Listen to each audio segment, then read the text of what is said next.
Good afternoon, everyone. Let us all stand for a word of prayer, please.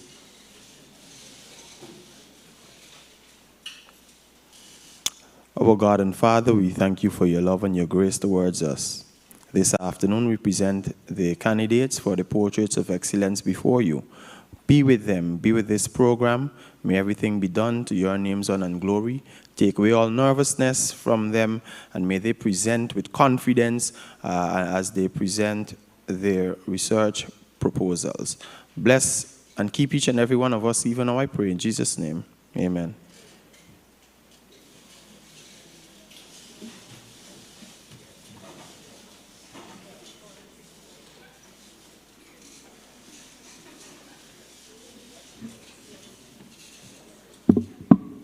Good afternoon, all, and welcome to the research proposal presentation aspect of Portraits of Excellence. For the research proposals, students were expected to continue with the theme for the Portraits of Excellence: rethinking education, reframing realities, reshaping opportunities.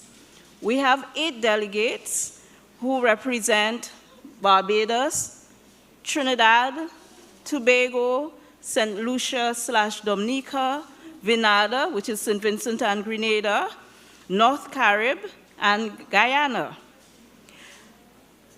The 8 delegates were required to develop a research proposal. They had to find an area that they were interested in, but in keeping with the theme. Unfortunately, because we had a hiatus in terms of the Portraits of Excellence and the COVID pandemic, we only were able to screen the students in semester 1 of this year. Normally, we would have screened students at least in May. And for this reason, rather than presenting a completed research study, we only required that students provide us with a research proposal, because they had 5 months less than normal. But it's still required that they do a review of the literature, a review of the theories that might inform the issue that they are researching, as well as to come up with a well-fleshed and thought-out methodological framework. For this aspect of Portraits of Excellence, students focus on the academic aspect of the program.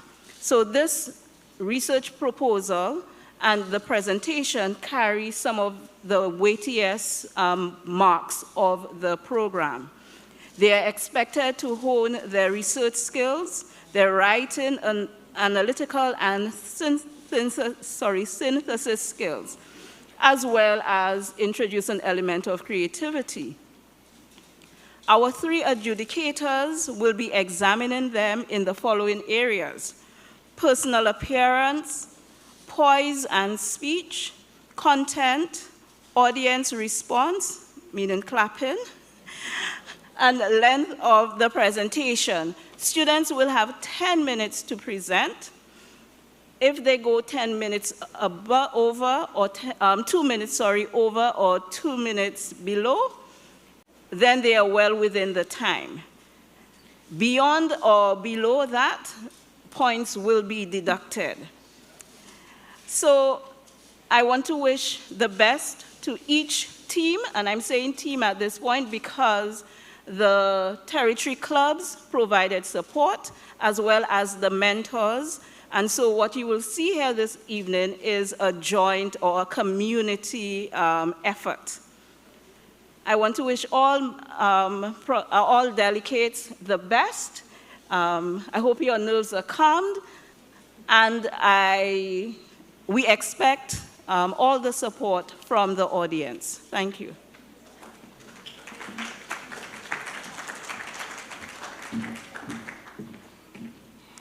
So are you ready for the competition to begin? Yeah! So who are you supporting?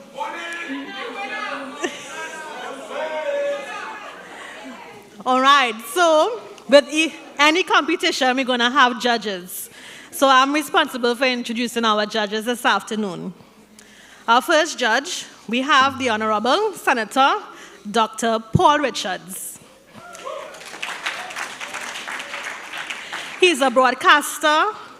He's a broadcast professional, having worked in the media for decades.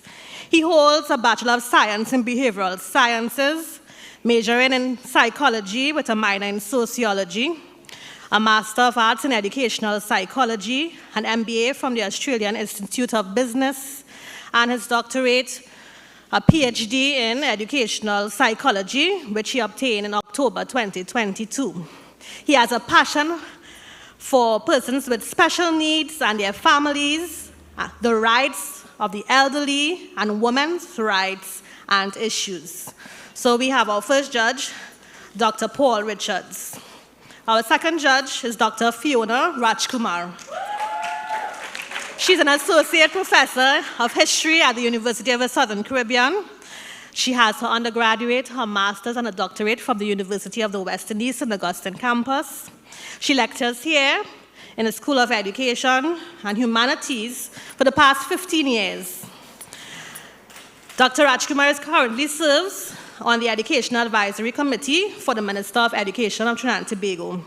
Her areas of research interest includes ethnic minorities, economic and migration history in the Caribbean, advocacy for history education, homeschooling and youth mentorship in the context of Trinidad and Tobago.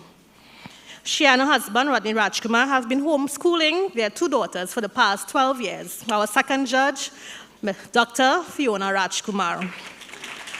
And our third judge hails from South Africa. Professor Edward Clark is currently our intern dean at the School of Graduate Studies. He's a former founding dean of the School of Social Sciences here at the University of the Southern Caribbean. He works in Trinidad and Tobago and he resides in South Africa. He qualifies in the area of psychotherapy, sociology, psychology, international relations, and business management. He has lived and worked in many South African countries. In addition, his African experience included a research consultant for the WHO, UNICEF, UNFPA, and USAID. So let's give it up for Professor Edward Clark. So our contestants, you have 10 minutes to present your research. Points will be deducted if you do not adhere to the time. Audience, we are excited, yes, to hear what they have to present, but we are asking that you do not prompt. We want you to support, yes. Remember, candidates, you're looking at personal appearance, poise and speech content, audience response, and the length of presentation. When you begin, you will have 9 minutes before you hear an indication from Dr. Joseph indicating that you have 1 more minute left. She will make a noise on the mic indicating that you have 1 more minute left. So let's look at our delegates this afternoon. We want to invite them onto the stage in this order, and they will be presenting in this order as well. Up first, we have Jad Isidore from the islands of St. Lucia and Dominica.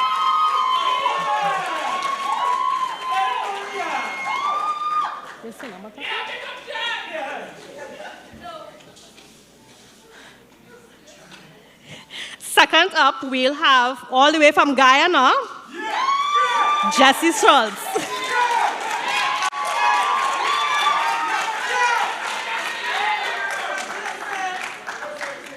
Presenting third, we have from Trinidad, Ms. Monique Lively.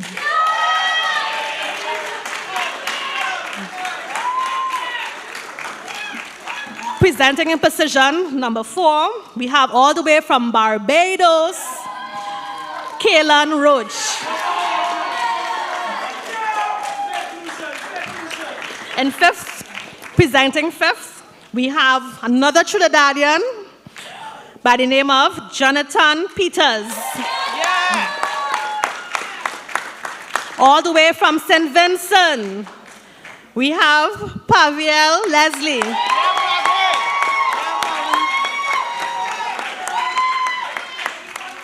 Representing the North Carib Club, all the way from Jamaica, we have Miss Abigail Collins. And presenting, lastly, we have all the way from Tobago. Yes, Tobago, we have Miss Anya Nero.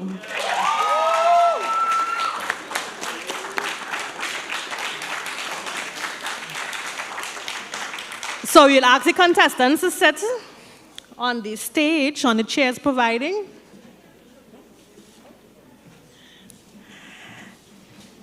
And we will invite our first contestant from St. Lucia, Jad Isidore.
Good morning, class. Welcome to Human Development 101. Today we are going to learn about developing your character. Does anyone know any good ways to develop character? Good morning, students. Today we will be looking at the writing process, the steps that any writer takes in writing any document, whether a book. Students.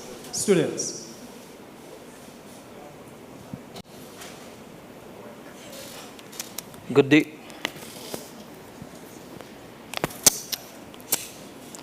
Good day. Am I being heard? Good day, everyone. Welcome to my presentation. Bonjour tout le monde. Bienvenue à Vous êtes moi. The reality of times has come. It is fierce, sharp, and rapid. Our education system is slowly being hijacked by a strong and raging force. A once mild force has intensified after the COVID-19 shutdown. What is this force, you may be wondering? Well, come with me for a quick second. You have seen and heard. Exhibit A contains a class with a wonderful teacher teaching the students. While the students have been very attentive. And Exhibit B, on the other hand, lies a brilliant teacher, but a different class of students. Very attentive, clueless, at times, and excessively sexual. It's almost like a new DNA recently developed. That force that is slowly changing the trajectory of our education system is a high increase in students' sexual behavior. I have seen it, I have heard about it, and I have read about it in my university. But that was not enough. So today, ladies and gentlemen, fellow students and judges, I am impressed to present to you a topic of high interest: teachers' perception of COVID-19 pandemic on undergraduate students' sexual behavior and its impact on academic achievement at a university in Trinidad and Tobago. Now, where did this sexual appetite come from? A strong contributing factor is forced online learning. During the shutdown, due to the COVID-19 pandemic attack on our nation and our schools, the traditional learning classrooms were seized, and it was imperative for students to resort to the online learning platforms. The internet's world was open to everyone. It also ushered in a set of promiscuous individuals, as many students were introduced to the dark web, which include websites that led to self-harming behaviors, and 2, platforms that promoted evil and sexual immorality, such as incest, prostitution, sex trafficking, according to Maz et al. A national cross-sectional survey in India reported that virtual sex skyrocketed at 39.5% in women, 58.4% in men, and 45% in non-binary participants, just before the COVID-19 hit. During the COVID-19 pandemic, virtual sex increased by 17.2% in women, 24.7% in men, and 8.9% in non-binary participants. Markowitz et al. 2020. Now, during the COVID-19 pandemic, according to Sun et al., there was an increase in the use of pornography among young adults in the United States. The study surveyed 2,017 students aged 18 to 30 years. And it revealed that 51% of men and 30% of women reported an increase in the pornography use during the pandemic. As mentioned earlier on, ladies and gentlemen, the reality of time has come. It is fierce, sharp, and rapid. Now, what exactly is the problem? Studies have shown a drastic increase in sexual activities and behaviors, including pornography watching. Zhang Ma 2020 reported an increase in sexual behaviors from 43.5% before COVID to 47% during COVID-19. Additionally, based on the researchers' observation, a wide number of sexual acts and behaviors have been reported from the period September to up until now. This definitely called for the need for further research. Hence the exploration of this topic, teachers' perception of COVID-19 pandemic on undergraduate students' sexual behavior and its impact on academic achievement. So, the guiding platform for this research is rooted in 4 objectives. 1, to highlight the impact of undergraduate students' sexual behavior due to COVID-19. 2, to identify the relationship between undergraduate students' sexual behavior and their academic performance. 3, to describe undergraduate students' sexual behavior pre-COVID-19. And 4, to highlight undergraduate students' sexual behavior post-COVID-19. I say we need results. Yes. We need to unravel this problem. We cannot do so without our research questions. We want to know how the perceived impact of COVID-19 pandemic affects students' sexual behavior. We want to know if a correlation exists between students' sexual behavior and academic performance. We want to know the degree to which pre- and post-COVID-19 pandemic affected students' sexual behavior. And so, I am sure you can feel the need and see the value of this study. This will be significant for all of us, especially the teaching fraternity of the USC. Teachers will also be able to assess students' conduct during pre- and post-COVID-19. Administration will be able to strategize initiatives to aid students in regaining control over their sexual lives. Data will bring awareness to other universities, so they as well can strategize initiatives to combat the high rise in sexual misconduct. We are not just about basic research. Why? Because the reality of time has come. It is fierce, sharp, and rapid, with a huge issue on one's sexual behavior interrupting his or her academic performance. A concurrent triangulation mixed method approach will be used.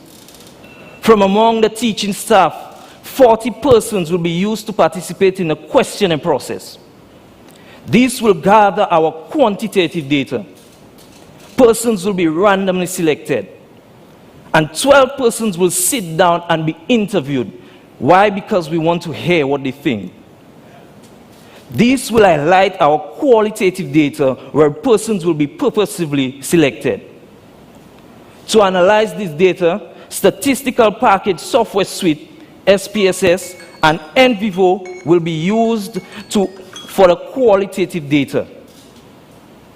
And so, in summation, don't think for a second that collecting this data will be automatic.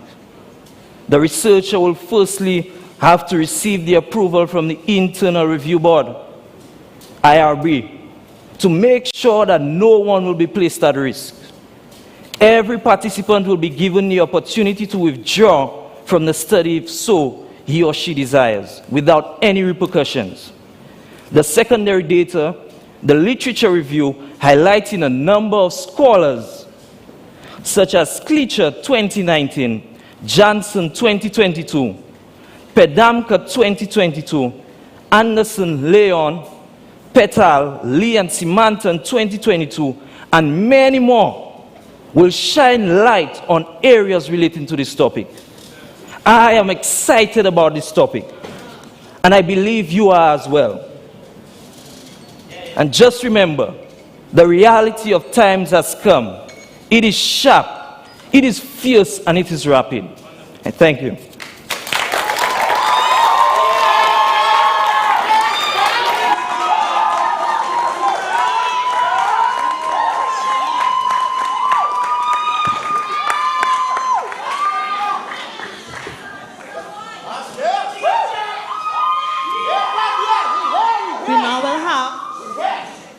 Delegate from Guyana.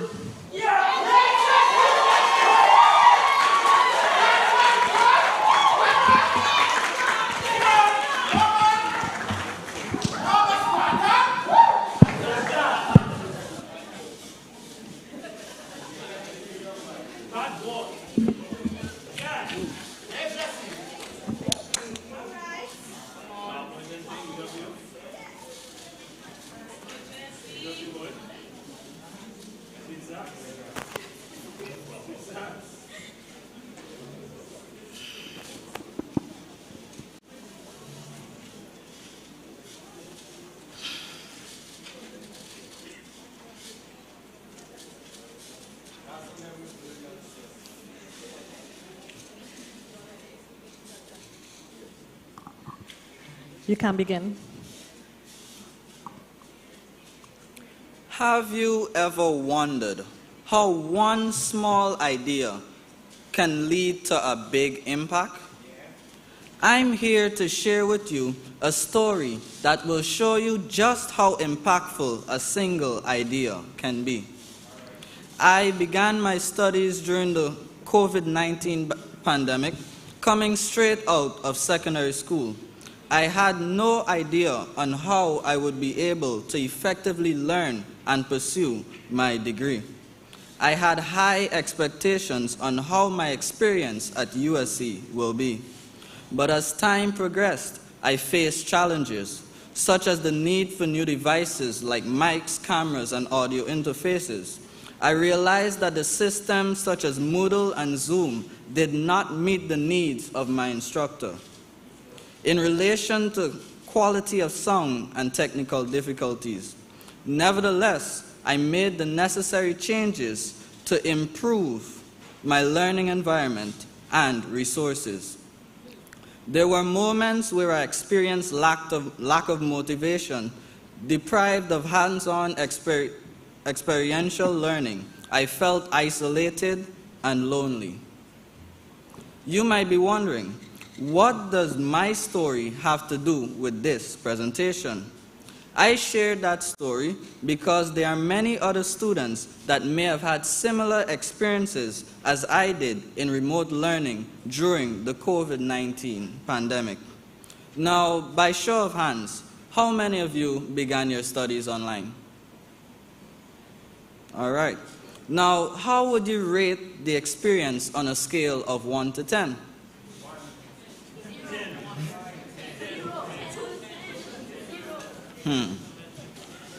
The COVID-19 pandemic has had an impact on higher education, with many institutions being forced to switch to online or hybrid learning models. The transition has been challenging for both faculty and students, with concern raised about the quality of education delivered through remote instruction, according to BOR 2020.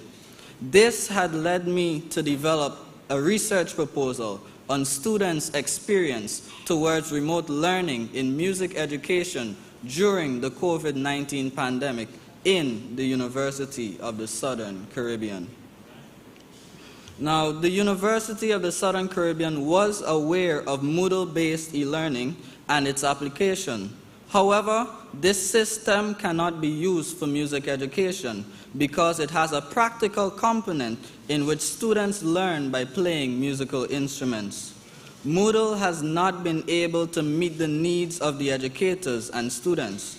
The shift to online learning has been challenging for both faculty and staff, with concerns about the quality of education delivered through remote instruction.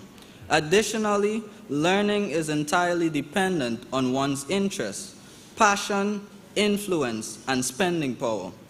There is a need to know students' experiences with learning as it pertains to music education. The matter of students' experience towards remote learning in music education during the COVID-19 pandemic within the University of the Southern Caribbean is essential to know. Reason being that students may have had moments of uncertainty over their study path due to lack of access to e-learning, resources, and potential health problems. The questions that I seek to answer are: what were the students of the University of the Southern Caribbean experience with remote learning in music education during the COVID-19 pandemic? And how has the COVID-19 pandemic affected music education within the University of the Southern Caribbean? And finally, what coping mechanisms have music students within the University of the Southern Caribbean adopted to deal with the challenges of the COVID-19 pandemic? Why should we conduct this research? Conducting research on students' experience towards remote learning in music education during the COVID-19 pandemic can provide valuable insights into the effectiveness of remote learning and how it affects students' engagement, motivation, and learning outcomes. And in addition, to identify the challenges that students face in this particular context, as well as strategies that they can use to overcome those challenges, to improve the quality of music education delivery in remote settings and enhance students' learning experience, and to develop policies and guidelines that can guide music educators in delivering effective remote music education learning in the future. This is the kind of research that we need for our beloved USC. In my search for literature relating to the topic of students' experience with remote learning during the COVID-19 pandemic, I came across a case study titled Evaluation of Students' Experience Towards Distance Learning During the Pandemic, a case study that was done by Eftos Laurent University. The purpose of the study was to evaluate the initial experience of students in using Microsoft Teams and Zoom, and also explore the effects that distance learning has had on students' satisfaction and attitude towards their education. Within the paper, there was a section which spoke about the educational models of learning. There were 3 models mentioned, but for the time being, I will speak on 2. These 2 models are the Prosser and Trigwell model and the Lav and Wenger's model. Prosser and Trigwell's model of teaching and learning is the approaches to teaching inventory, and it identifies 2 main approaches to teaching, the transmissive approach and the transformative approach.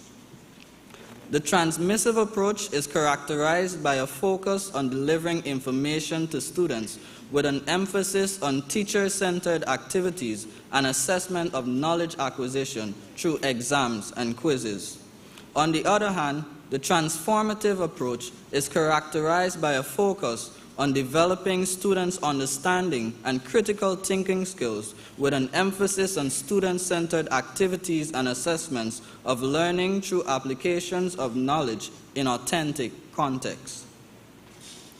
Lav and Wenger's learning model is called communities of practice, and it emphasizes the social nature of learning, where learners participate in a community of individuals with a shared interest and engage in activities of the community to learn and develop their skills and knowledge.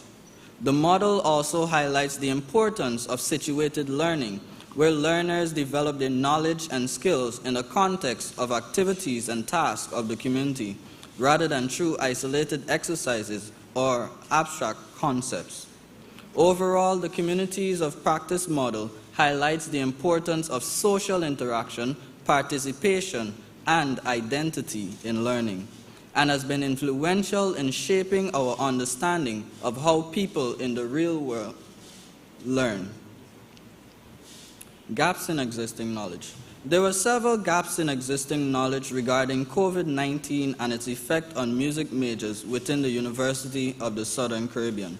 Some of these gaps include the impact of online learning on music education, mental health, and well-being of music majors during the pandemic, and the long-term effects on the voice and other musical instruments. The impact of online learning on music education due to the pandemic. Many universities, including the University of the Southern Caribbean, have had to transition to online learning. However, there is limited research on the effectiveness of online learning in music education, particularly for music majors who require in-person instruction and ensemble playing. Mental health and well-being of music majors during the pandemic. The pandemic has had a significant impact on the mental health and well-being of individuals worldwide, including university students. However, there is no research on the specific impact of the pandemic on the mental health and well-being of music majors within the University of the Southern Caribbean. Now, I will share on how I would go about doing the methodology. Now, the study will use an experimental sequential mixed methods approach on gathering data from music students that would have attended between 2020 to 2022 academic year at the University of the Southern Caribbean. The explanatory sequential is a two-phase design of quantitative data, two-part design where quantitative data is collected and analyzed first. Then the qualitative data is collected and analyzed based on the quantitative results. The qualitative data is used to explain the quantitative data. A survey will be administered to collect quantitative data on students' experience with remote learning. The survey will include questions on access to musical instruments and facilities, satisfaction with remote learning, and the impact of remote learning on the quality of music education. Additionally, interviews will be conducted with a select number of students to collect qualitative data on their experiences with remote learning. A survey and a semi-structured interview will be used for data collection. In order to ensure acceptable participation rate, an online survey using Google Forms will be used. Now, the participants in this study will be music students that are between the ages of 16 to 25 years and would have studied during the COVID-19 pandemic between the academic year 2020 to 2022. The survey will be given to all students that would have done any music-related course, regardless of their academic major or minor. This will give us a general consensus. Based on the response from the survey, a select few will be chosen for the semi-structured interview. The quantitative data collected through the survey will be analyzed using descriptive statistics, including means and standard deviations. The qualitative data collected through the interviews will be analyzed using thematic analysis to identify patterns and themes in the students' experience with remote learning. Descriptive statistics will be used to summarize and describe various aspects of music education and its impact on students during the COVID-19 pandemic. For example, the mean and standard deviation of student engagement in music classes before and after the pandemic can be compared to assess the impact of remote learning. The frequency distribution of student participation in online music classes can also be analyzed to identify patterns and trends. In conclusion, the findings of this study will provide insights into the impact of COVID-19 on music education within the University of the Southern Caribbean and the challenges faced by music students. It will also provide information on coping mechanisms adopted by music students within the university. This study can inform policy and programmatic changes that can improve the music education system within the University of the Southern Caribbean and support the needs of the music student. Rethinking education, reframing realities, and reshaping opportunities. This is my simple idea that can lead to a big impact. Thank you.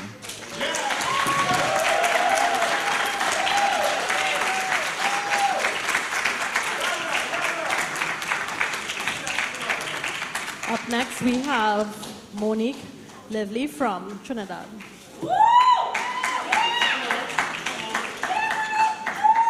Just reminder to the audience, remember, no prompting, no jarring, anything like that. Let's give them our undivided attention. Oh my God, this is...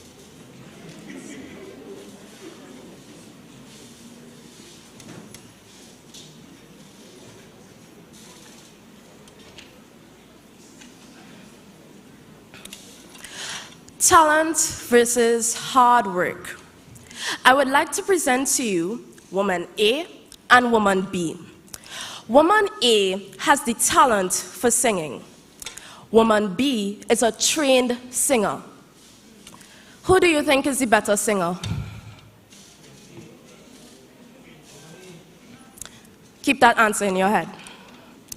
Nowadays, women outnumber men in higher education in most Western countries, and most OECD standing for Organization, Economical, Cooperational, Developmental countries, have a greater than 40% female labor force participation rate.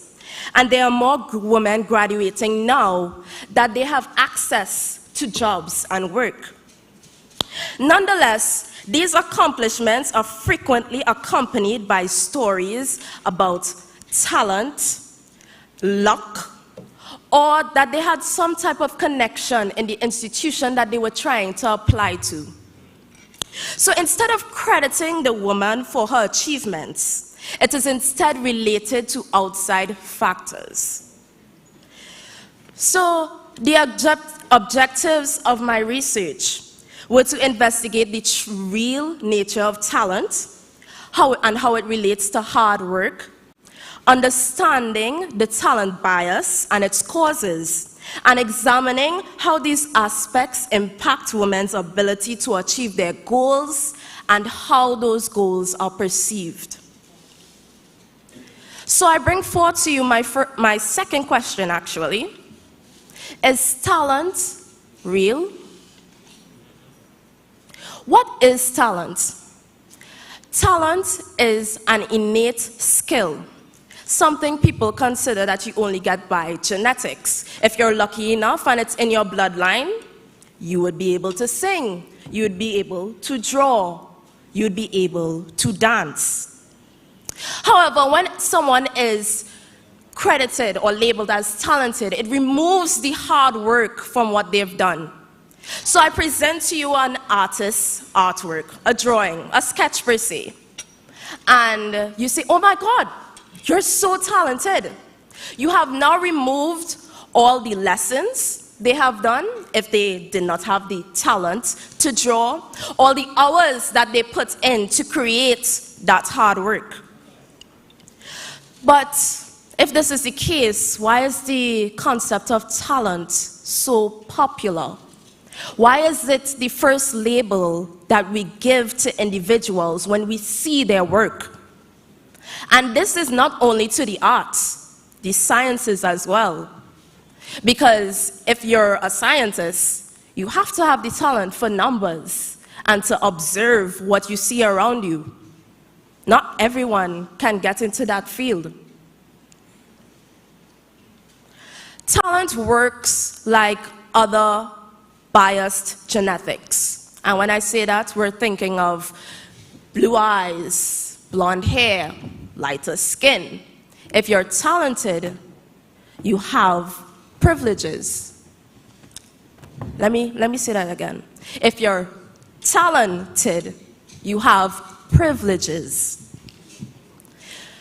People only look at you a certain way, a positive certain way, if you are talented. But what does this mean for untalented women? Because in the workspace, in universities and beyond, they are competing with men. Men who for the majority of their lives have been considered more talented. Because what many of us may not know is that there's a stereotype that there are more untalented women than men. But if we look at the statistics where women are having more goals than men, they are, like I said earlier, graduating more. They are trying to achieve more. Why are we considering them more untalented? Is it because that we are removing the hard work that they would have done to achieve those things?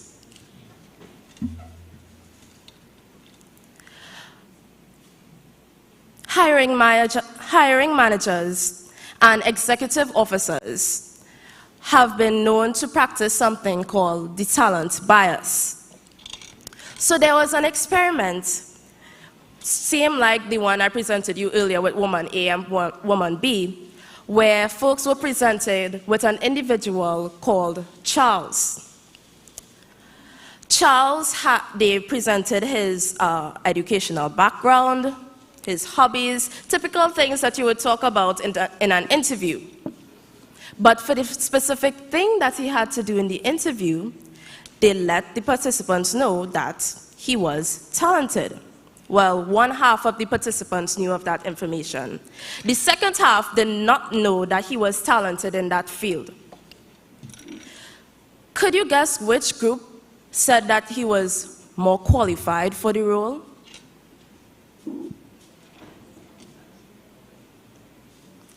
Yeah, the ones who found out that he was talented for the job. So again, I ask, why is talent held in such a hierarchy above hard work? Let's talk about men versus women, specifically in the workplace. So while there are, quote-unquote, untalented women, talented women are still at a disadvantage.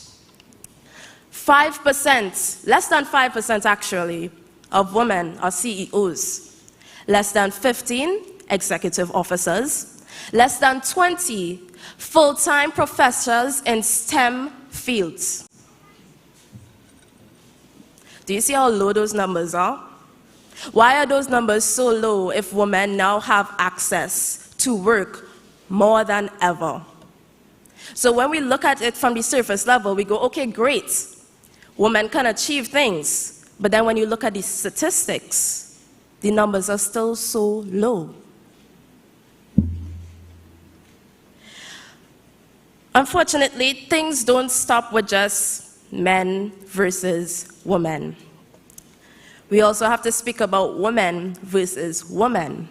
Because one thing I found in my research was that while talent was looked on for the hindrances regarding women's achievements, other things like environmental factors, race, lifestyles, the opportunities they would have been given also hinders that. So how do women achieve their goals? Black women specifically achieve their goals if they're also battling against white women. White women and men. Black men and white men. That's a lot they're competing with. That's a lot. We've found that black women are less likely to succeed in whatever goals they have in university. And therefore, they carry on that mindset that they were less likely to succeed in the workplace. Because if I tell you to think about a female CEO, are you going to picture a woman with melanin skin or with fair skin? Conducting this study, the gender brilliance stereotype is difficult to measure. And when I say gender brilliance, we're talking about gender as it relates to considering talent or hard work. Because just like other social norms or preconceptions, talent could also be considered a social construct. People's claims on interviews and so on may be distorted because of biases, social desirability, and despite the fact that experimental measurements and statistics may be more precise, doing so on a large scale will be extremely expensive. So when I brought up the OECD countries earlier, and OECD countries consist of Australia, New Zealand, South Korea, the United States. Those are really large countries. And attaining statistics from those countries would be incredibly difficult and incredibly expensive. Not to mention that a lot of these countries would only have either small samples of this information or none at all because studies are not conducted, which means you would have to go and conduct the study yourself, and then that's more expense on your part. Additionally, like I said earlier, race was not a big consideration in a lot of these studies. However, as social constructs vary depending on culture, geography, and language, reality can be seen subjectively since it varies on the individual. So what that means is that if I was to have an interview session with Group A and then an interview session with Group B, I would get two completely different answers. If Group A was, say, situated in South Korea, an Asian country, and Group B was situated in Africa, two completely different answers, because they would think of talent in two completely different ways because of their culture, geography, language, etc., etc. However, this research will employ a main data set using a qualitative technique and analysis in order to take this philosophy into consideration. So just because there are all these handful of limitations, we won't stop here. Because if there are questions, we will find answers. So using the qualitative technique, this study will be conducted using observations, interviews, focus groups, and questionnaires based on hypothetical situations. So to conclude, the concept of talent is not all black and white. It brings forth hindrances to the proper credit of women's achievements and alters the way their achievements are perceived. So let's take this research from this podium, let's take this research and turn it into something real. Thank you.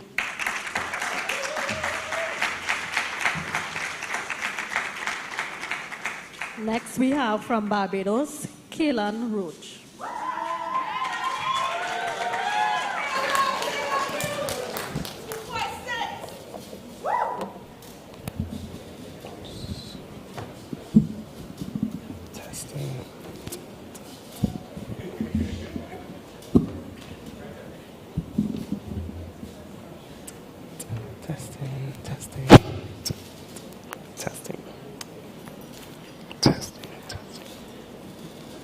Testing, 1, 2. Can you guys hear me? Yes. Okay. Just waiting on my PowerPoint.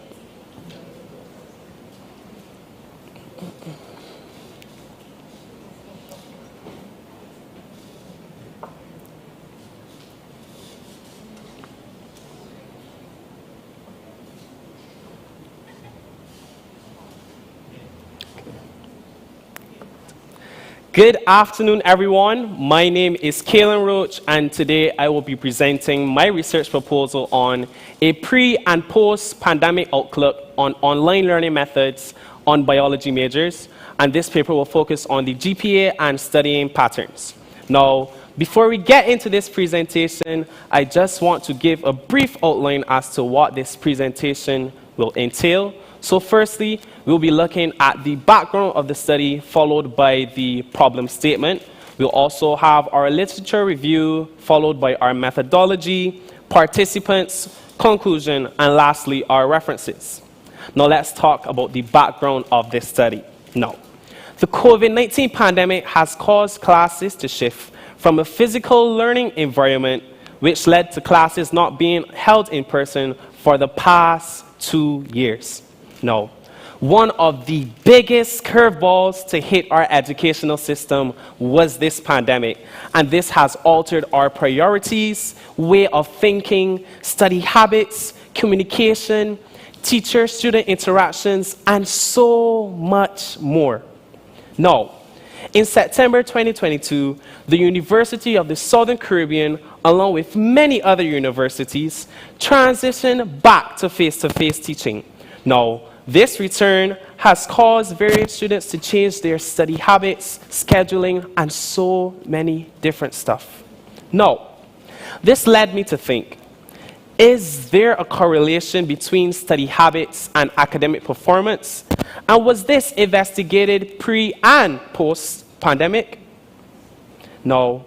While many other studies focus primarily on students' experience during the pandemic, this study will focus on the study habits and academic performance of the students specifically. This highlights a major gap, as this will be the first comparison to examine pre- and post-pandemic learning among university students in the Caribbean. Now let's get into our problem statement.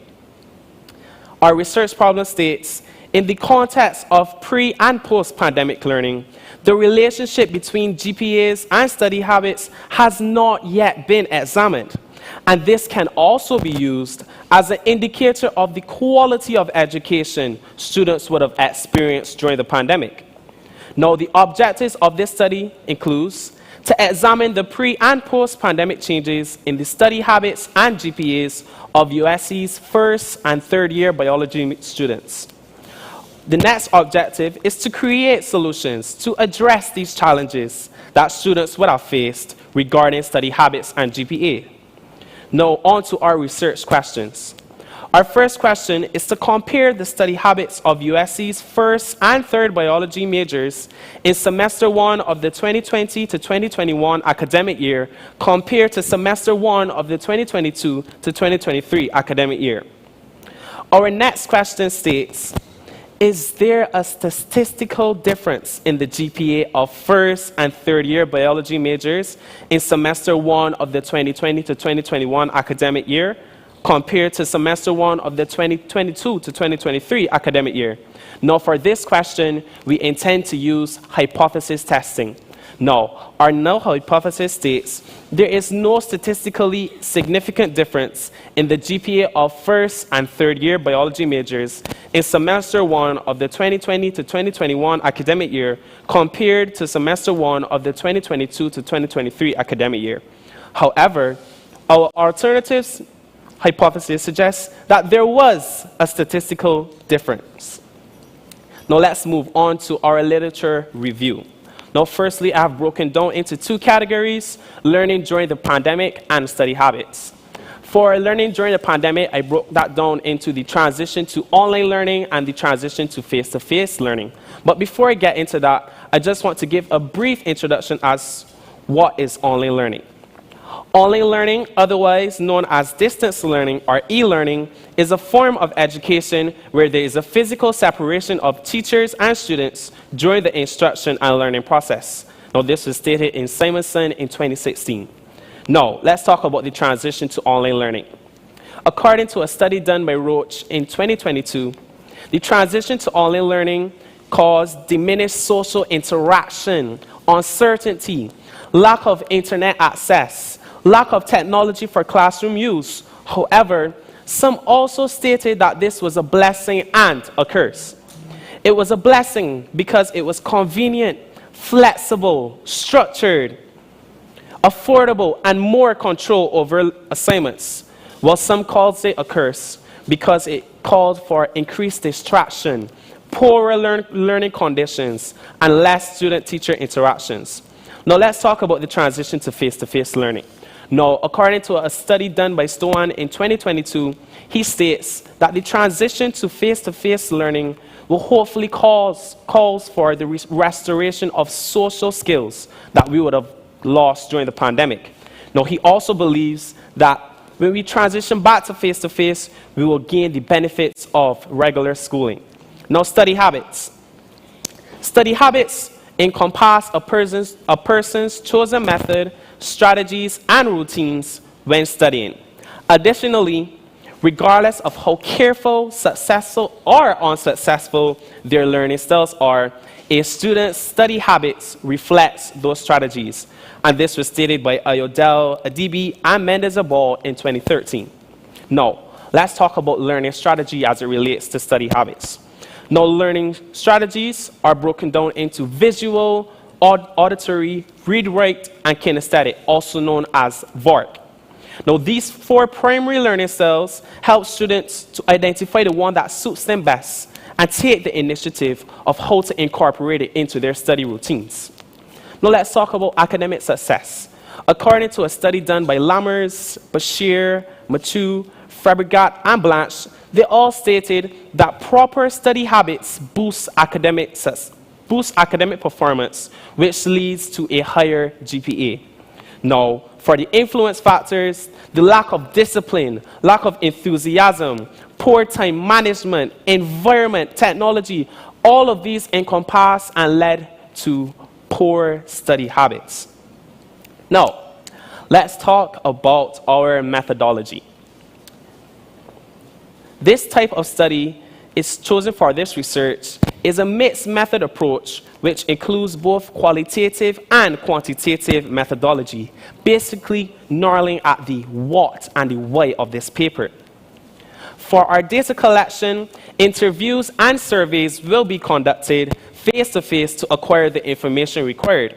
The GPAs of the first and third year biology majors will be obtained after a request to the Institutional Review Board to the Registrar's Office at the University of the Southern Caribbean.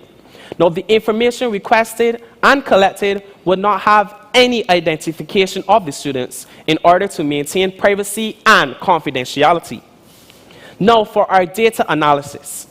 The study includes a mixture of descriptive and statistical analysis, such as the mode, the median, the range and variance, and box plots. And testing to compare the means of the first and third year biology majors in semester 1 of the 2020 to 2021 academic year compared to semester 1 of the 2022 to 2023 academic year. Also, the responses from the interviews will be read to conduct a thematic analysis. Now let's move on to our participants. Are there any biology majors in the house? They're at the back. This study is all about you.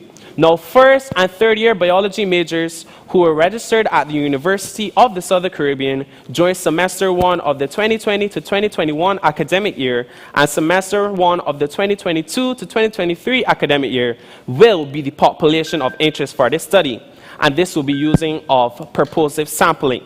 Now, biology majors who did not attend university during that period will be excluded from the study. In conclusion, to reiterate, COVID-19 has been one of the biggest curveballs to hit our educational system. And to avoid being knocked out by a curveball, you must learn to regulate yourself and make quick changes. Just like the legendary baseball player Mark Edwards once said, you can't control the curveballs that life throws at you. We can finally investigate and assess the effects of study habits and GPA, both before and after the pandemic. This study will be useful because it will advance the conversation about the effects of the pandemic and what that means for us university students, potentially sparking suggestions on how to solve these problems. There is currently a knowledge gap in this area because there are limited studies. However, this study will assist in motivating other Caribbean universities to evaluate their students' performance and afterwards share their information and conclusions with the research community. Thank you.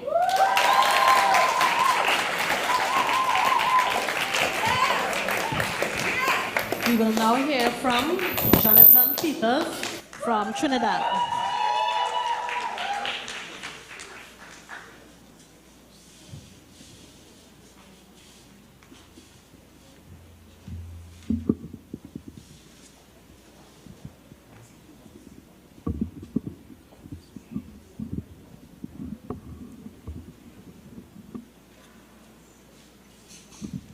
Good afternoon, everyone.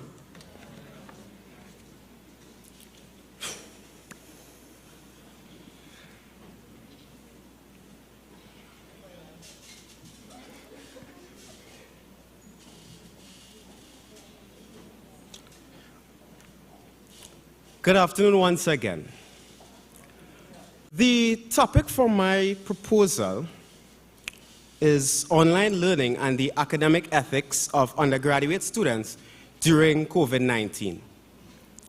Now, I am certain to some extent that each one of us here would have experienced some form of cheating / plagiarism. I'm guessing by the response that that's a yes.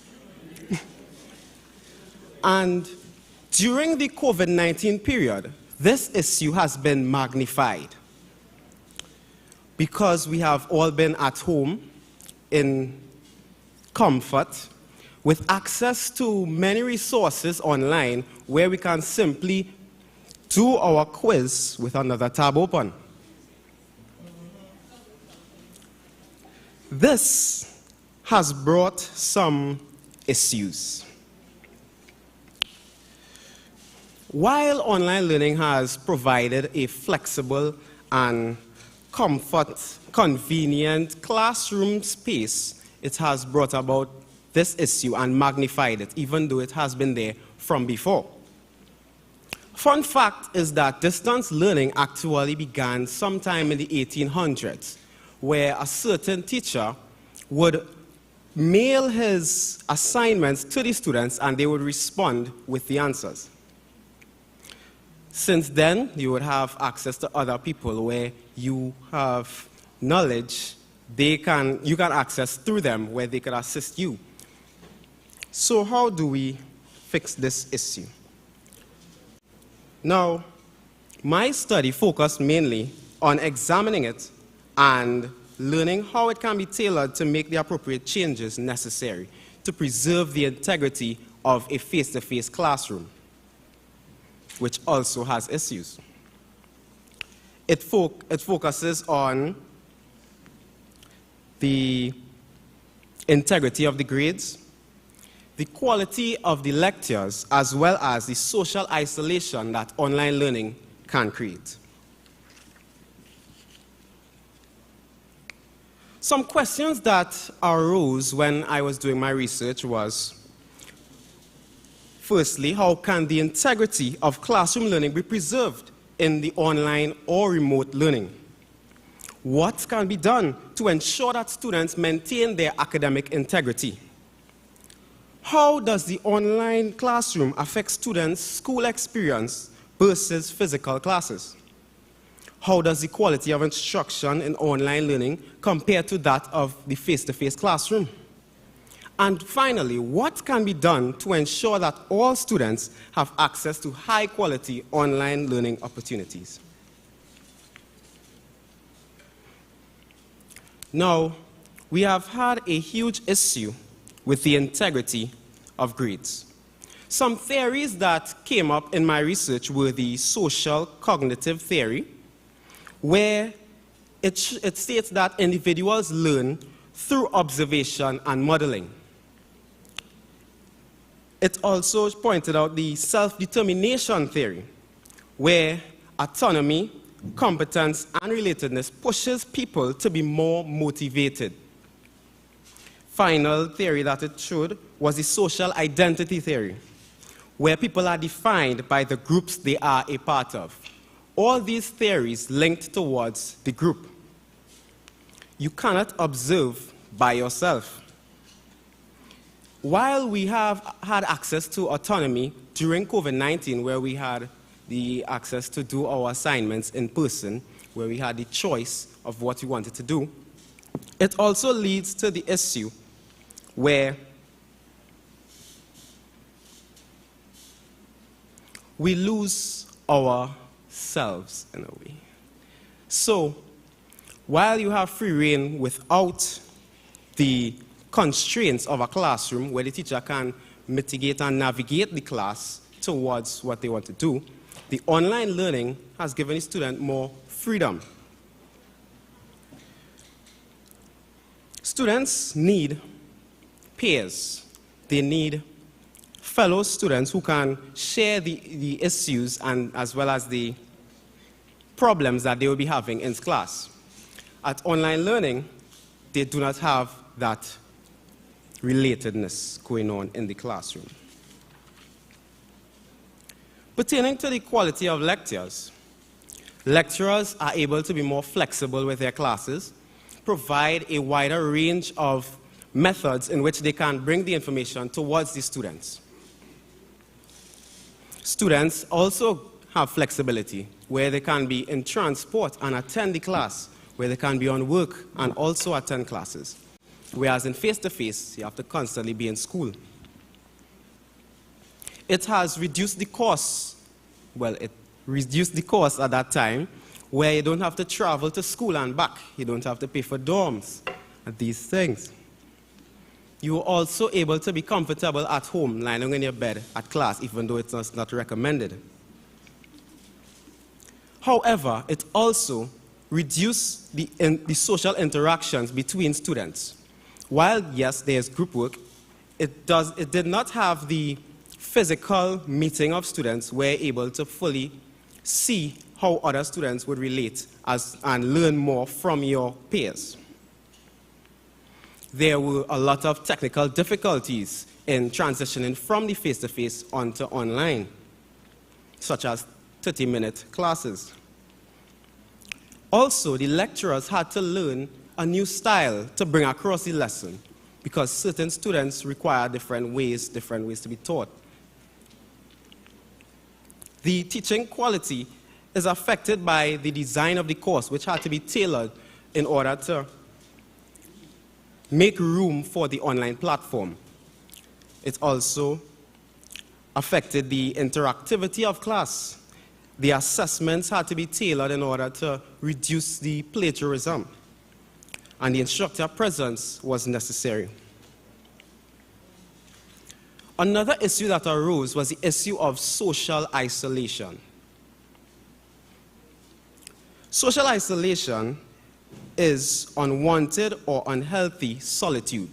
Now, social isolation is not always bad because certain people, introverts, they prefer social isolation than being in a classroom full of other students.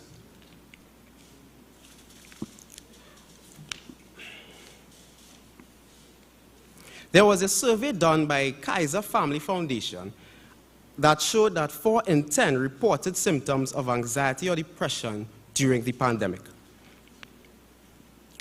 Another study was done by the National Alliance on Mental Illness, which found that it had a negative impact on the mental health of 80% of respondents.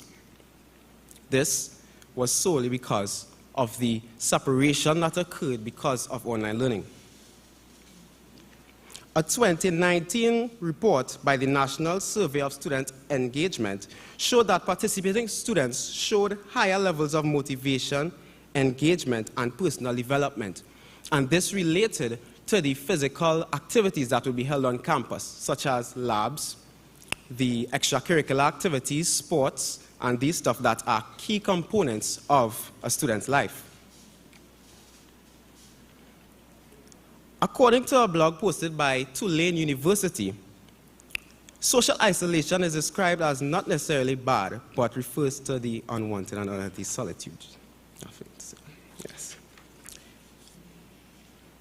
The type of study that would be done would be a mixed method, making use of the secondary data from various sources and ways to prevent, such as the Wiley survey and others. The data analysis method would also be mixed to achieve a comprehensive understanding of the research question. And the participants that I would focus on would be the undergraduate students in Trinidad. In conclusion, we can mitigate the negative effects of the online learning by making a few changes within the classroom, focusing on encouraging students to reflect their peers to be positive influences, as well as to participate in activities within the school, raising the quality of lectures by having lecturers be trained in how to bring across lessons clearly and concisely on the online platform, as well as building an environment at the university of academic honesty to influence students to work harder with honesty and integrity. Thank you.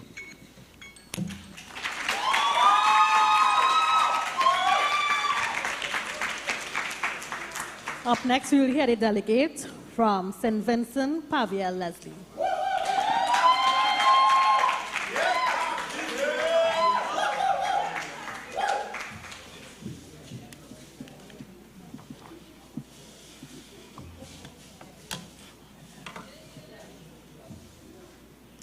Good day, everyone. Okay. Despite the fact that crises frequently cause society to change, it is still unclear how the global COVID-19 pandemic will affect how we live. Now, COVID-19 is the biggest challenge the education system has ever faced to date, which brings me to my question. How has the switch to distance learning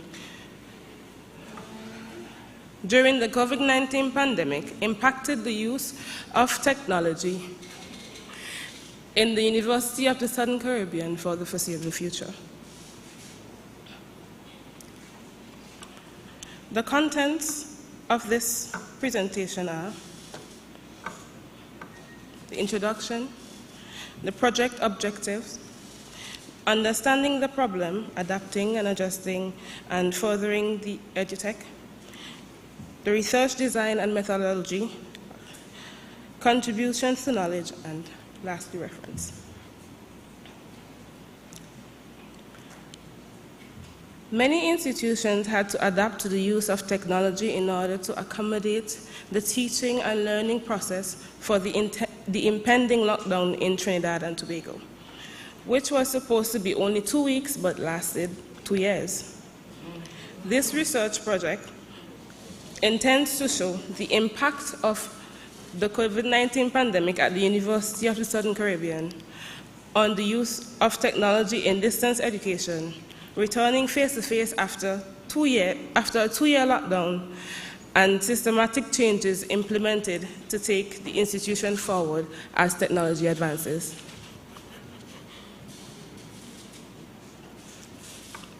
The research objective.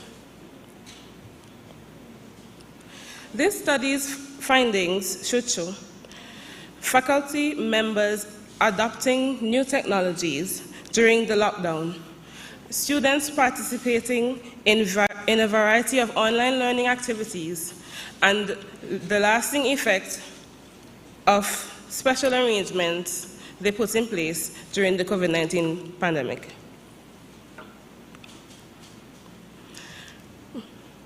Globally, there has been a lot of growth in the availability of education at all levels over the years. The biggest obstacle in the education system has ever faced is COVID-19. Most governments around the world decided to temporarily close educational institutions in an effort to contain the spread of COVID-19. My review made use of inductive reasoning and qualitative research techniques to gather data from studies done in faculties connected to higher education in institutions in India, Canada, Japan, and the United States. This research seeks to show the COVID-19 pandemic's impact on technology in distance learning and suggestions for changes to keep up with the technological advancements by highlighting, first, adopting and adjusting to the new norm during the pandemic.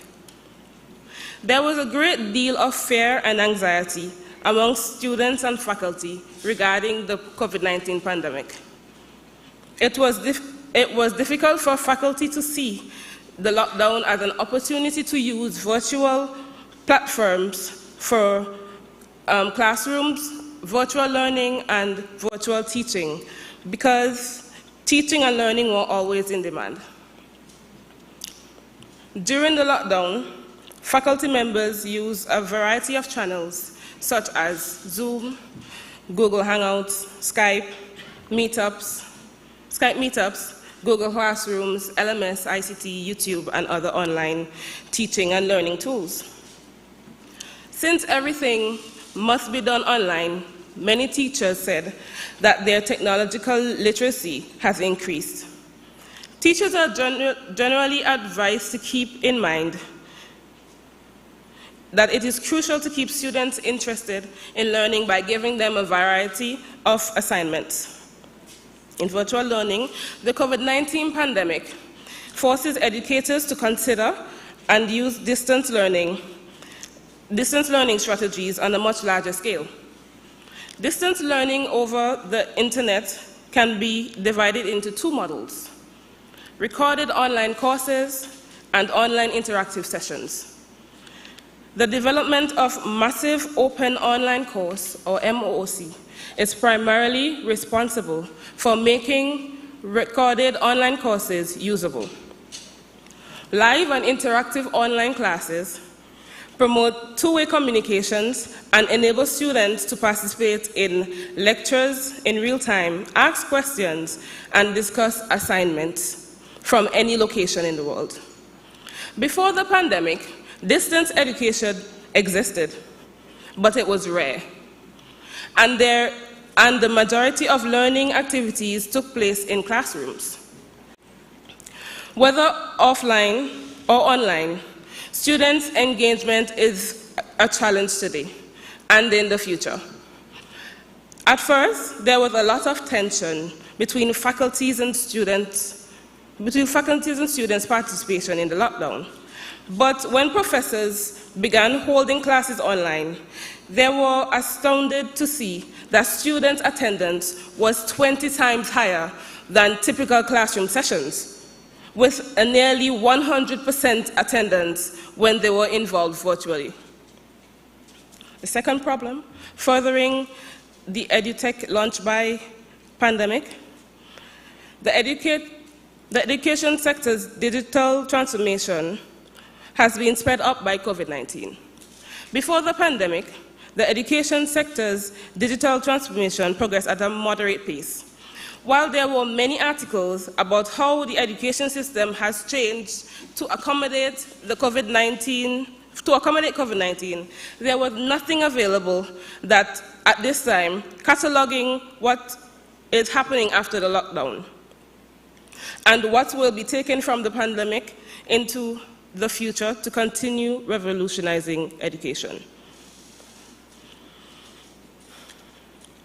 The unique arrangements that institutions typically teach face-to-face in classrooms or on campuses put in place during the COVID-19 crisis will leave a lasting impression, even though they will likely return to the mode of instruction with some relief. The growth of online learning in tertiary education will continue to accelerate, and institutions will systemically change themselves to pursue aspects of technology-based learning that they have found to be the most beneficial. The systems that institutions have set up to carry out their educational and training missions during the crisis will be beneficial for all of them. The transition back to normalcy won't be straightforward as it was before. To assist students in getting back on track, schools and universities can offer a variety of courses as well as flexibility in terms of place or channel, such as Zoom, and time. In conclusion, the COVID-19 pandemic has drastically changed the way in which we interact with each other, and therefore changed the channels for learning. Some of these channels will be carried on and improved upon for the future of education as we transform with innovation. The pandemic had greatly impacted education technology and its use, and its uses, the technology itself, may have some downsides, such as distraction to students. All in all, we will forever be changed by the complexities of the global COVID-19 pandemic. The design and methodology. My research suggested to focus on various other ways to collect data through practical support analysis, and also to focus more on hybrid systems of education, that is, a combination of both online and offline learning. In this instance, the design will be a qualitative, quantitative, descriptive case study to answer the question, how has the switch to distance learning during the COVID-19 pandemic impacted the use of technology at the University of the Southern Caribbean for the foreseeable future? After a 2-year lockdown, what will be taken from the pandemic era into the future in order to continue to push education forward? In this case study, is to find the impact of COVID-19 pandemic at USC on the use of technology in distance learning, returning face-to-face after 2 years of lockdown, and the systemic changes implemented to take the institution forward as technology advances.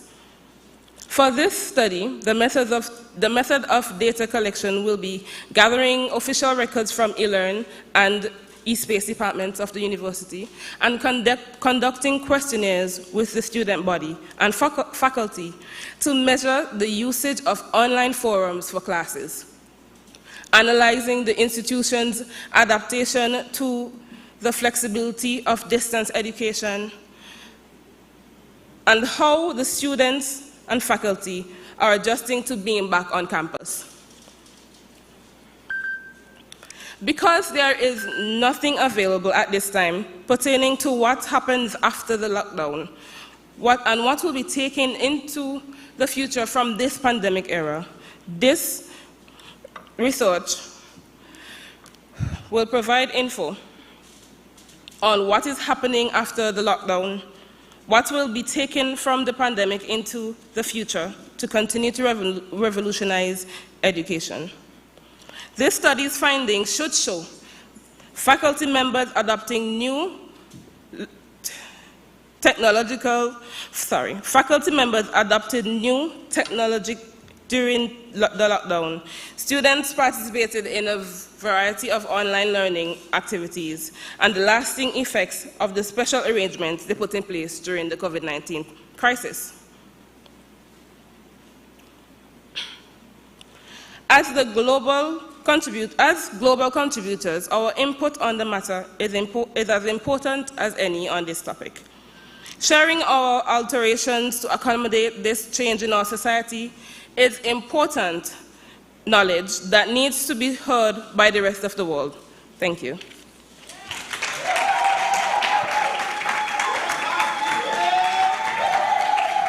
Up next, we'll have Abigail Collins representing Jamaica.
Hello, testing. Okay.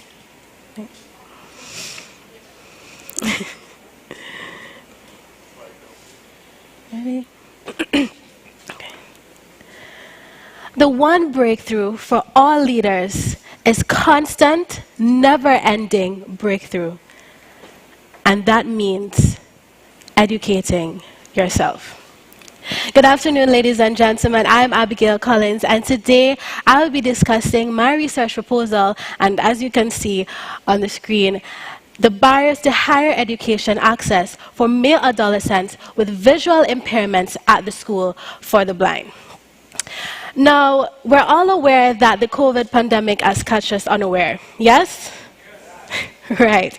And this has resulted in a massive change from the physical schools to remote learning, and the rise in unemployment, which results in low income rates. This has become a massive issue for the government and the caretakers, which in turn affects the students. Now, we also know that education is important for the development of the country and, by extent, the world. But there is a concern. When we compare the visually impaired to the unimpaired, the visually impaired are at an advantage as they have access to Zoom and all other materials that they can see to learn, whilst the unimpaired are dependent on Braille. And so their main source of learning is through hearing and touch. We can see this as a gap. Now, I'm not sure if you know this person. If you do know this person by the raise of hands, anyone? Yes, okay. So, Mr. Kenneth Surratt, the Chief Executive of the Blind Welfare Association of Trinidad and Tobago, to attest to what I am saying, he made an appeal in 2020 for the visual impaired. And this is what he said. Since hearing is the only available form of learning for blind people who learn through touch, they have had trouble keeping up with the online classes during the pandemic. While this is effective in some topic areas, some call for students to actually touch the material. And now we can see that there is a noticeable gap as there have been less emphasis on accommodating these visually impaired males in accessing higher education for the inclusion of the society. It has become an issue of concern on whether there have been any implementations foreseen for these male adolescents at the School for the Blind to prepare for any future altercations like the pandemic, right, to ensure the security of the impaired. And I'm afraid to say this, but if the male adolescents, if the visually impaired students are not brought up to speed, some of them, their futures will suffer. Now, I want you to pay attention to these few slides because I want you to notice something really important here.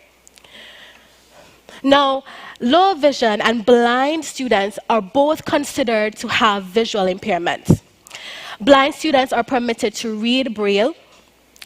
Low vision students often may read print, may utilize optical aids, or may even read Braille like they're blind students. Both blind and low vision students would read specialized tools and supplies, and the state of students' eyes will determine how much of a visual impairment they have. Now, here's some statistics for you. Let's look at the financial aspects.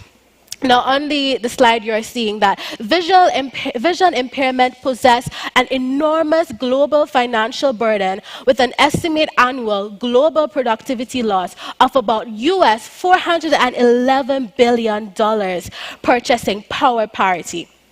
This figure far outweighs the estimated cost gap of addressing the unmet need of vision impairment. And it doesn't stop there, because Trinidad and Tobago has had an impact as well. Since 2020, Trinidad and Tobago has had a financial loss of 5%. And let's look now at the technological aspect. Study found that 85% of the TVIs, the visually impaired, reported having at least one student, which is still a lot, with an accessibility issue, whether it be an app, a website, program, or teacher-recorded video. The student could not access due to their visual impairment. This was true for visual impaired students taking classes alongside their sighted peers. In order to support the students' education remotely, 50% of the TVIs on average said that they lacked the materials at home. Now, I hope that you were listening to what I've been saying, because there are two things that I wanted to point out. There's two things that I wanted you to realize. One, majority of this information was sourced from a first world country. And two, now we can raise a concern on the technological and financial constraints. Now, someone repeat after me: reframe realities, reshape opportunities. Right, so over the years, there have not been sufficient research done on the visually impaired students in Trinidad. Since the starting of the pandemic, the visually impaired students have been struggling to adapt to an online class setting as their means of learning is touch and the use of Braille compared to the visual unimpaired, who have a better chance of adopting as technological materials are suitable for the unimpaired. Another thing to be mindful of is whether there is enough sponsors for the male adolescents during the pandemic, based on the rise in employment and low income rates. Knowing these information, one might ask, have the barriers been technological and financial constraints? Were the male impaired able to access education during the pandemic? Were there any accommodation made for them? If not, we need to consider the factors on what can we do to reframe the reality and reshape the opportunities of these visually impaired adolescents. Now, to the next slide, please. Now, I'm not sure if you know this person, probably around the campus, but I had I scheduled an appointment with him, and he is a visually impaired student that has 60% blindness in one of his eyes. And this is what he said: being visually impaired should not feel like a disability. There should not be a need for pity when we work hard and are given opportunities. We can accomplish great things. Now, there are two theories I included in my research, and that is Piaget, I'm not sure if I'm saying it right, which focus on the cognitive development in the impaired function, in that the impaired function more slowly than the sighted. And the Maslow hierarchy of needs, which state that persons must first have their most fundamental needs met in order for them to have a strong desire for their secondary or higher level needs, like security, love, protection, which can be used for the impaired. In conclusion, I want to say this to you, that at the School for the Blind, Braille is the primary source used to teach touch-based learning to male adolescents.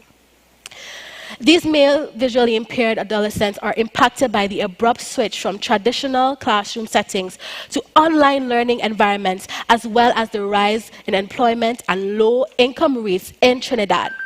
As a result of the pandemic, as less focus has been placed in facilitating these visually impaired males access to higher education for the inclusion of the society, there is a clear gap. Everyone should have access to schooling, including those of the visually impaired. It It is crucial to spread knowledge of these challenges and potential solutions for people who are visually impaired. By doing this, it offers an opportunity to help them get ready for their future roles in society and contributes to changing people's negative perception of those who are visually impaired. By making accommodation for these males to enroll in higher education, we can reframe the world and change the possibilities available to them. In addition to giving them new opportunities to hone their skills, these male visually impaired adolescents will also make a major effort to promote diversity and advance the society. Thank you. Our final delegate, we want to welcome on the stage from Tobago, Anya Nero.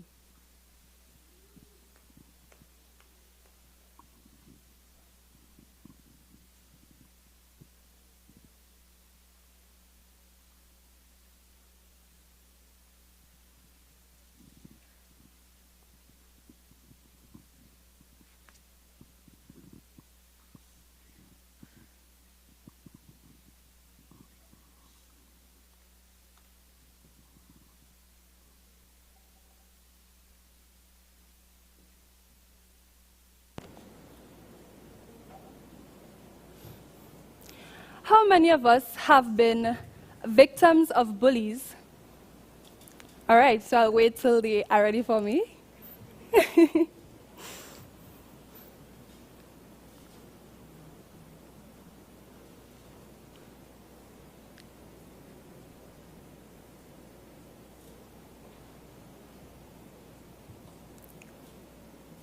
All right. So how many of us have been victims of violence? Or in other words, how many of us have been bullied in secondary school? All right. How many of us have been the perpetrators or bullies in secondary school? Wow, that was not what I was expecting, but I'm glad that we are all honest with ourselves. Today, I will be sharing with you my research proposal on a study of systems to prevent violence in a private denominational secondary school in Tobago.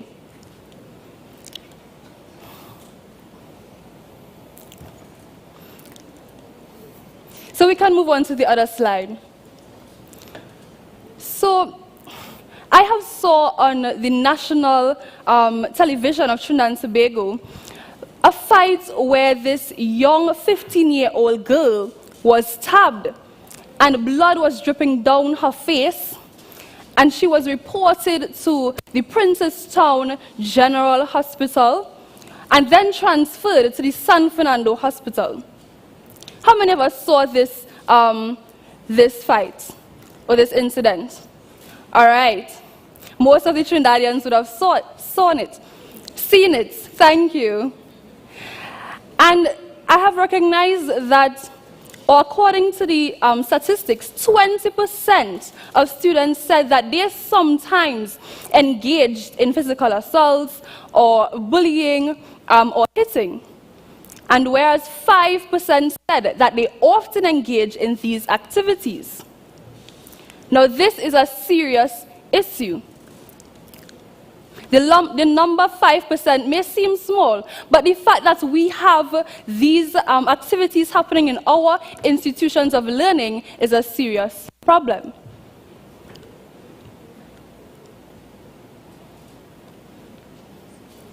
This research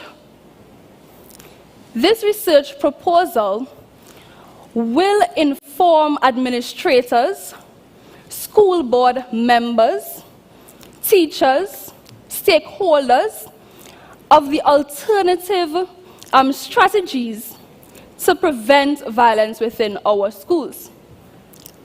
And so we will do this by asking the questions: what are appropriate and relevant methods used for secondary school violence in Tobago? And how do religious beliefs influence the behavior of students?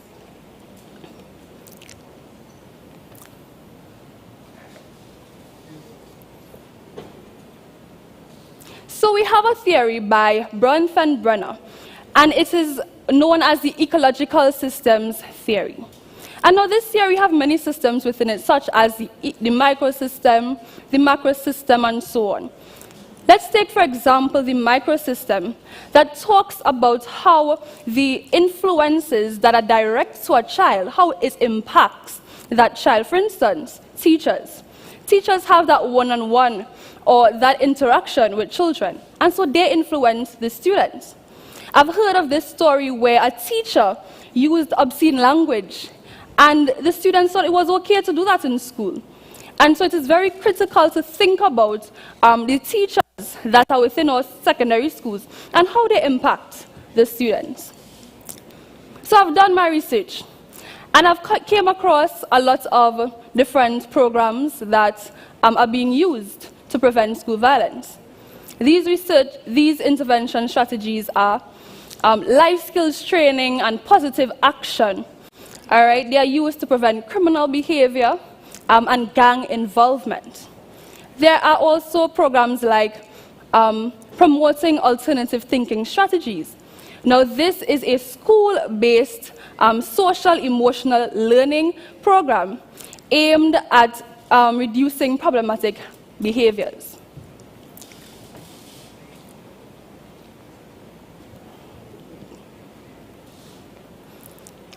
When this study is given the opportunity to be implemented, there is a phase that it will go through. All right, so the first phase will be getting informed consent from interviewees, getting relevant permission from authorities in order to do this research. And this should just be around the span of 1 month. So in phase 2, we have things going on like the interviews with the parents, the teachers, school administrators, past and present principals, as to what are the strategies that are being used to prevent school violence in our secondary schools.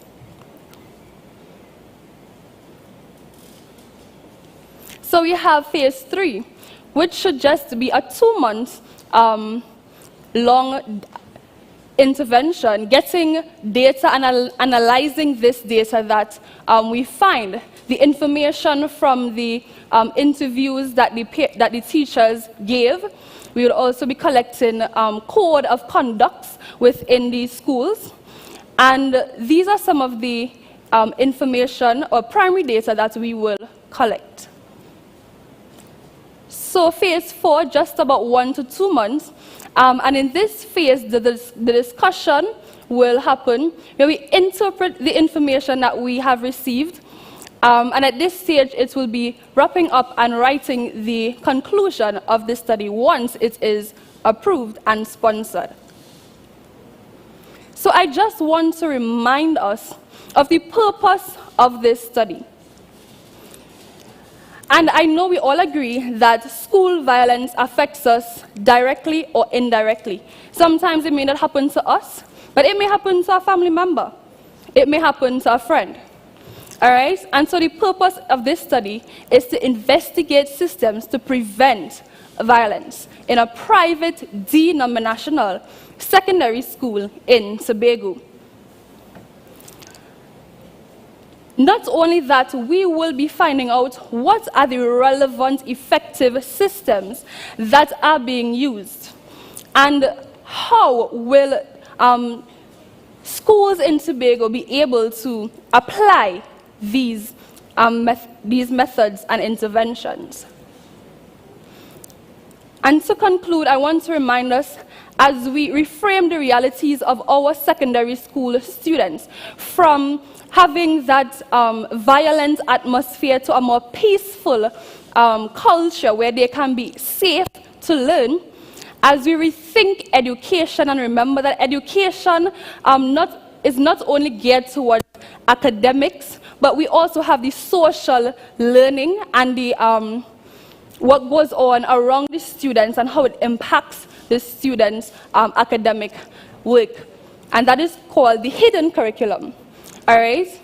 And as we reshape opportunities for students, and we recognize that students, the effort And these interventions are necessary to ensure that these students have that safe environment to learn. And I want to really thank you all for listening. And I want to thank the judges and the Portraits of Excellence team for this wonderful opportunity to share my research proposal. Thank you.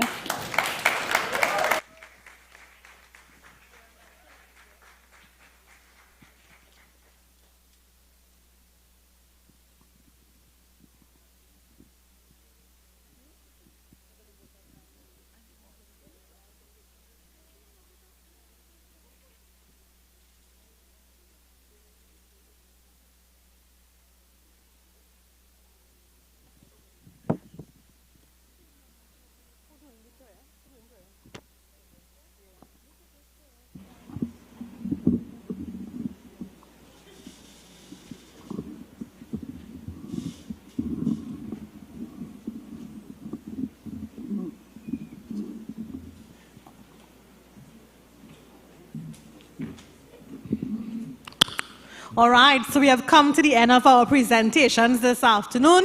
We want to thank you all for all those who remained, give their support. We want to thank you all so much. We want to thank our judges,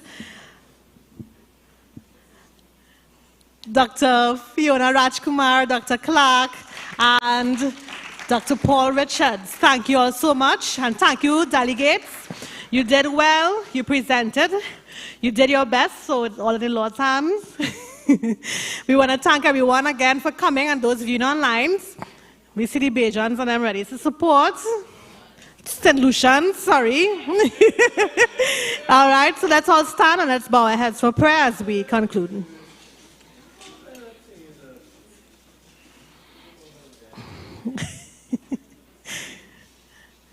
Let's bow our heads for prayer. Father, we thank you so much for your blessings towards us. We want to thank you for the presentations today. We want to thank you for the learning that has taken place.